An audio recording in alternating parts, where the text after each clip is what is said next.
viewers, welcome to program State Affairs with Usama Khurshid.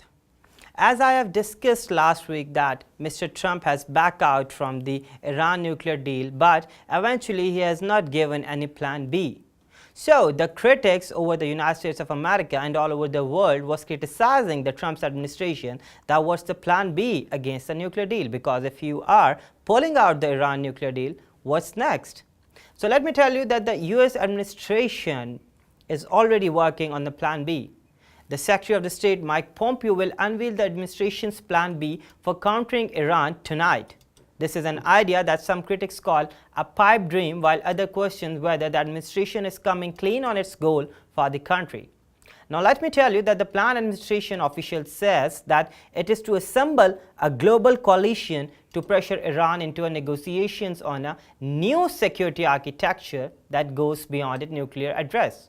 Now, Pompeo's address, let me tell you that his first major foreign policy speech as secretary will take place tonight, and he will tell that what actually the plan B and what have the Trump administration goals regarding this whole thing. In totality, he will give the policy briefing about the Iran's nuclear deal. Now let me tell you that this involves, for me, this plan B will, I'm very optimistic, and according to the US foreign policy contours, now this deal will involve a range of things around Iran's nuclear program, the Iran's nuclear proliferation missiles and the missile technology.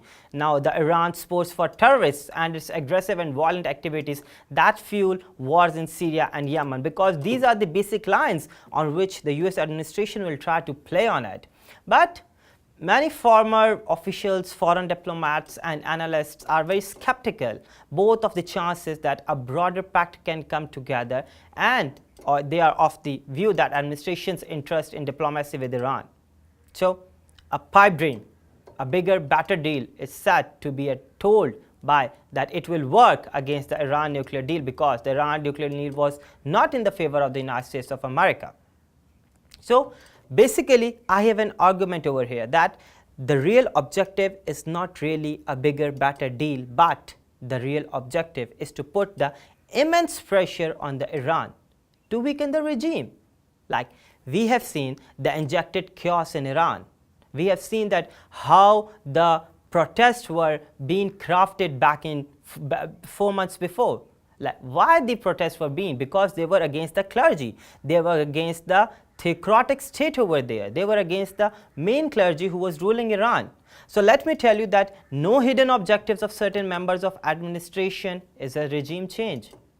For me, the White House will aim to roll back Iran's influence in the region through this new maximum pressure campaign.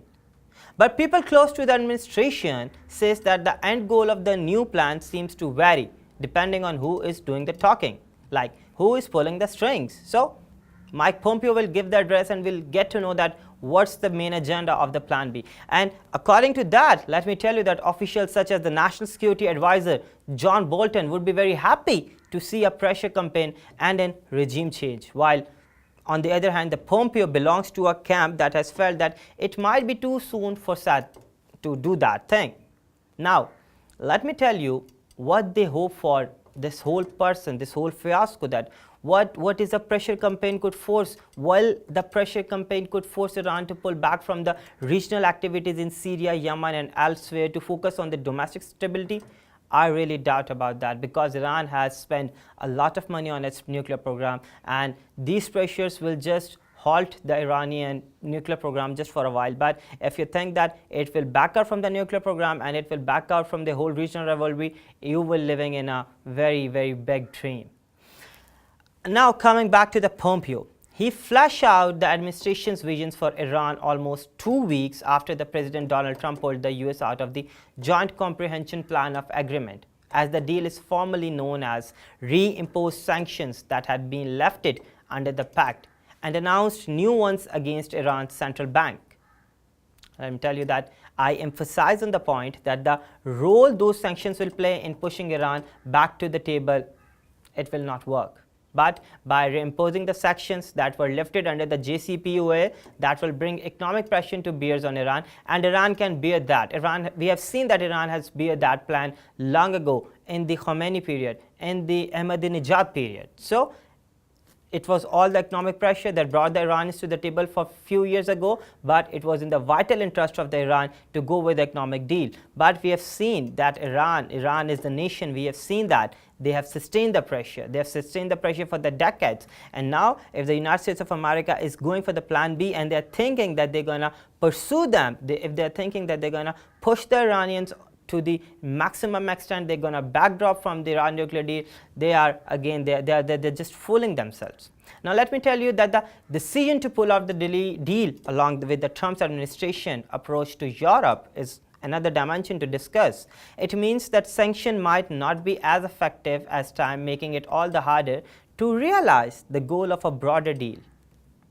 So a maximum pressure campaign requires a unified coalition, but I argue over here that the Russia and China are not particularly inclined to help out with the second Iran nuclear deal. They are of the view that they were very happy, they were quite very happy with the previous Iran nuclear deal. And now they have voiced their displeasure at the US decision to leave the original agreement, because in the international arena it's against the norms, because you are committing to your administration, the Barack Obama's administration is committing to the nuclear deal. And when the regime has been changed, the Trump get in, he actually back off from the deal. It's against international norms. And Trump's rejections of the JCPOA has left the close allies in Europe angry and alienated, particularly as he has told them that the United States will sanction their companies should they continue to honor contracts with Iranian business. I wonder and I doubt. Now let me tell you about the European countries. That declaration has deepened European uneasiness about the administration's commitment to the transatlantic relationship, because let me tell you that Trump has already backed off from the trans-Pacific relationship, that the TTP, the fundamental trade relationship, particularly as Trump is already threatening tariffs against now the new European industries, and the decision is due on the June 1. And it has created resentments due to a perception of the US bullying, as Trump administration officials explain that when faced with the prospect of the US sanctions, Europe will buckle under the shoes and the US will go over the small agreements with the Iran. Now, I assume that the new sanctions would be as crippling as those put in the place in 2012 when the Obama administration was working on the Iran deal, in part because other countries strongly opposed Trump's decision to abrogate the deal. But now, the other countries will defy or ignore sanctions and look for the workarounds. Indeed, European leaders have already said that they are working on enacting a status that protects the European companies that continue to do business with Iran. Now let me tell you that they are also looking at having a European investment bank which will provide a funding stream for the Iran central bank. Like they are in the liaison, the Europeans and the Iranians, they are merging, they have the convergence of interest, but the United States of America is just bullying the Iran, which will eventually hurt its traditional ally, which is Europe. So it's very hard to overstate how angry and resentful the Europeans are. People are overstating that the disagreements between the US and Europe's. People are saying that we agree with the Europeans on much more that we are disagree on. Now I ask that why Iran, Europe, or countries such as North Korea should trust the United States in general on this administration, in particular to a reliable interlocutor, if it is willing to walk away from the established agreements. Now this is totally against, as I've told you, that it is really totally against the international arena, the norms of international arena. If you are a superpower, then it is a binding on you that if you are giving the words, you have to compete on those words. But the United States of America is going against it. So now let's talk about the US administration, the former US administration, the Obama administration officials and foreign diplomats who were involved in the Iran talks. They said that it had been impossibly unwieldy to negotiate a deal that encompassed all the issues and the United States and the Europe with the Iran. Another question now popped in my mind is that why the administration thought it could convince Tehran to engage again. What's the particular side? What's the vision of the Trump, that how he is so certain that he will engage the Iran? Particularly at a time when its official Pompeo, Trump, Bolton, and US Ambassador to the United Nations, the Nikki Haley, the famous Nikki Haley, have been exhortating the country's leader. They are bashing it. They are bashing in the United Nations Security Council sessions. So why they think that Iran will come again back to the table and negotiate with the new terms? Now discussing the Iran's dissatisfaction with their regime, like the domestic arena. With a lot of policies of the regime which have not helped the Iranian people, there is an internal unrest in Iran. Yes, I accept that there is some internal unrest in Iran, but partly due to the struggling economy, means that it is an incredibly explosive time in the country right now. But let me tell you that Trump's decision to leave the deal means Iranian people now have an address for their problems, and that people will likely rally along the flag. They'll put the positive impact, they'll put the positive vibes towards their country. Now, overall, if you just don't believe the administration is negotiating in a good faith, particularly as the Bolton is on record that he's speaking a year ago about the Iranian dissident group advocating an overthrow of Iran's government. It is been long since for the last year that it was in the pipeline of the United States of America to overthrow the Iran's government. What I am saying, he categorically said that what I am seeing is a strategy to drive this towards a major confrontation. But for me as an analyst, I think the Trump administration is putting the pieces into place to have a major confrontation with Iran. Others says that regardless of the administration goals, the chance of miscalculation, especially with the Israel and Saudi Arabia urging Trump to confront Tehran, are very high. We could very easily see ourselves in a military confrontation in the near future. Now that was a statement given by the Brooks administrator, John Hook. And let me tell you that now this whole quagmire, it will have the implications either on the South Asia. Now let's say that you has actually started the operation on the Iran. They have the military confrontation. Do you really think that it will not create the chaos in the Middle East? Do you really think that it will not create the chaos in the region? Do you really think it will not create the chaos in the South Asia, because Iran is sharing border with Pakistan? The Iran-Pakistan border is the international border between Iran and Pakistan, demarcating Pakistan's Balochistan province from Iran's Sistan and Balochistan province. It consists of a border barrier which Iran started building as a replacement for an intermediate territorial border fence. And they have built a 3 feet thick and a 10-meter long high concrete wall fortified with steel rods, which spans a 700-kilometer frontier stretching from the Taftan to Mand. But let's say if Iran will be attacked again by the United States of America, it will have the direct implications on Pakistan, because the Shia population in Pakistan is estimated as being 5 to 20% of the country's total population. Pakistan is said to have a Shia population of at least 16 million. But let me quote here the Wali Nasir, who claims that the Shia population to be as high as 30 million.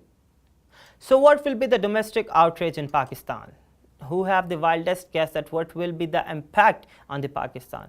How the Shia population will react in the Pakistan? And if the United States of America, who has a very anti-Semitic rights, anti-Semitic like arguments people are having in the Pakistan against the United States of America, if they invade the holy places in the Iran, there will be an outcry in Pakistan. Now let the whole picture in a bigger perspective. Pakistan is currently having a CPEC. And if Iran will be affected by the war, the repercussions will be faced by Pakistan. They will halt CPEC growth. So the official response from the Pakistan came from the Foreign Office on this back off from the Iran nuclear deal by the Trump administration. The official of Foreign Minister Mohammad Faisal said that we fully support the deal and call upon all the parties to honor their commitments. All countries should trust the competence of the International Atomic Energy Agency (IAEA) to provide assurance regarding the implementation of the deal. Viewers, so in a holistic approach, even Pakistan wants this deal to go smooth in order to avoid the chaotic future. But US is having different plans.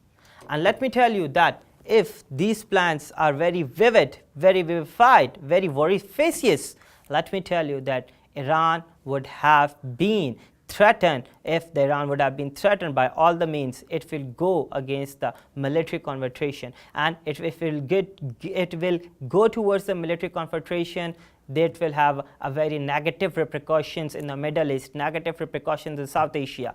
It will tackle all the misuse of the power in the region, but United States of America is again thinking that they will have a plan B, but again their plan B will not work until unless they put again back, they finish all the resentments of the Iran. They will bring back the Iran to the table. If they could not bring the back Iran on the table on their wishes, according to their means, let me tell you that there are the quite chances that they will misuse the power, and that misuse of power will eventually, they lost the European as the traditional allies, and it will create another quagmire which will turn the whole region, the Middle East region, into a very muddling and very faltering position. So that's it for today. We'll see you in next program. Just take care of yourself. Goodbye.